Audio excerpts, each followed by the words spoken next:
Hello guys, তোমরা কেমন আছো? আশা করি তোমরা সবাই ভালো আছো এবং আমিও খুব ভালো আছি। তোমাদের কাছে আবার একটা নতুন ব্লগ নিয়ে চলে এসেছি।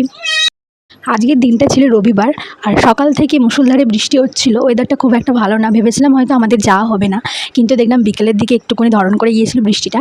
সেই জন্য আমরা রেডি হয়ে বেরোচ্ছিলাম। দেখো মাম্মাম আমার মায়ের কোলে বসেছিল রেডি হয়ে।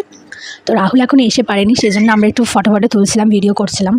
এই যে একটা দিনই আমরা তিনজনে একসাথে কোথাও একটু ঘুরতে যেতে পারি, সেই জন্য এই দিনটা খুবই আশা করে থাকি যে তিনজনে একসাথে যাব। কিন্তু কোনো কিছু হলে না খুব মনটা খারাপ হয়ে যায়, যেমন আজ সকাল থেকে প্রচণ্ড বৃষ্টি হচ্ছিল সেই জন্য। তারপর দেখি যে না, বিকালবেলা একটুখানি ধরন করে গেছে, সেই জন্য আমরা বেরিয়ে পড়লাম। আমরা যাচ্ছিলাম হচ্ছে ডানকুনির সাইডটা, যে সীতারাম মন্দিরটা আছে ওখানে। এই মন্দিরটা দেখো একটু অন্য রকম, আর আমি মন্দিরে প্রথমবার এলাম, তোমাদের একটু ঘুরিয়ে দেখাচ্ছি, দেখে নাও।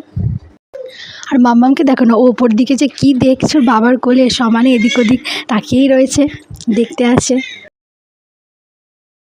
এ নাও, তোমরা ভগবানকে দর্শন করে নাও। রাম লক্ষ্মণ সীতা একসাথে কি সুন্দর দাঁড়িয়ে রয়েছে, তার পাশে জগন্নাথ রয়েছে। খুব সুন্দর মন্দিরটা।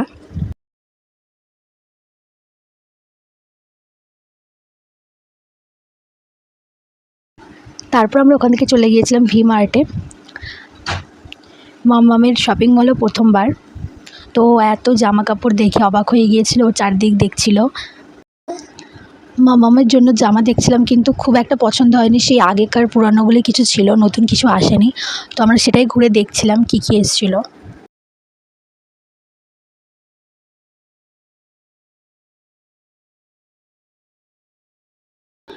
তারপরে আমরা গিয়েছিলাম হচ্ছে জুতোর সাইডটা, বাচ্চাদের জুতো টুপি কত সুন্দর সুন্দর ছিল, সেগুলোই দেখছিলাম। তারপর দেখো ওখান থেকে আমরা বাড়ি চলে আসলাম।